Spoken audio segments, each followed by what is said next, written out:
Tendance, mon ami, chaque soir en ouverture de Smart Bourse, Pauline Gratel est avec nous et vous apporte les infos clés du jour sur les marchés. Bonsoir Pauline. Bonsoir. Donald Trump à Davos, c'est évidemment la une de l'actualité pour les marchés. Oui, le président américain s'est exprimé à Davos évoquant de nombreux sujets allant de la politique intérieure aux questions géopolitiques du moment. Sur le Groenland précisément, il exclut le recours à la force pour l'acquérir, mais exige des négociations immédiates à ce sujet et indique qu'il demande juste un bout de banquise en échange de la paix.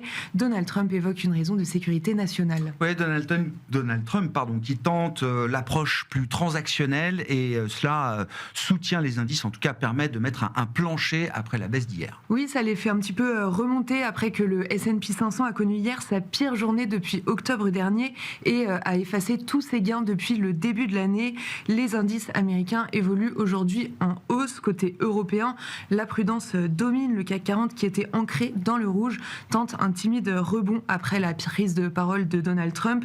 L'indice parisien évolue autour de 8100 points mais reste plombé par Danone qui plonge de 6% après un rappel de lait infantile à Singapour. Qu'en est-il des grands marchés macro et des marchés obligataires notamment dans ce contexte ? Le rendement américain à 10 ans se stabilise autour de 4,30%. Sur la partie longue, les rendements à 20 et 30 ans qui avaient pris 10 points de base hier se stabilisent également avec un 30 ans au-delà de 4,90%.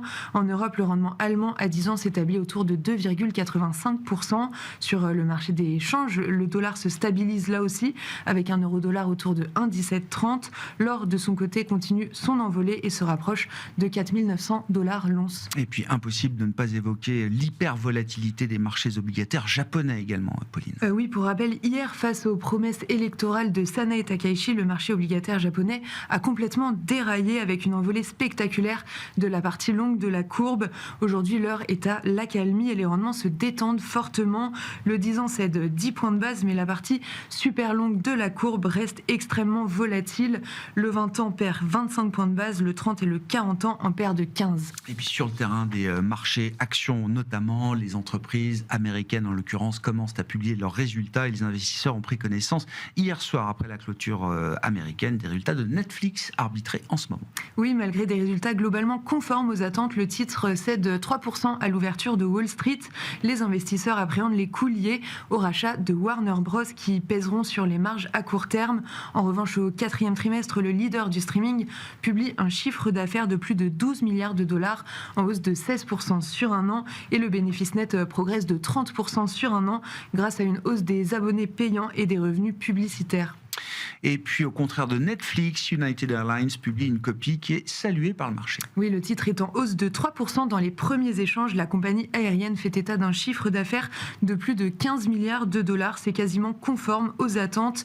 Les bénéfices au-dessus des attentes sont soutenus par une demande accrue pour les voyages haut de gamme et pour les voyages d'affaires. Dans l'univers de la mode, JD Sports et Burberry sont en hausse après leurs résultats. Oui, commençons par Burberry qui gagne plus de 5% après avoir publié des ventes en hausse au troisième trimestre. Contrairement à ses concurrents, Burberry tire son épingle du jeu grâce à la Chine.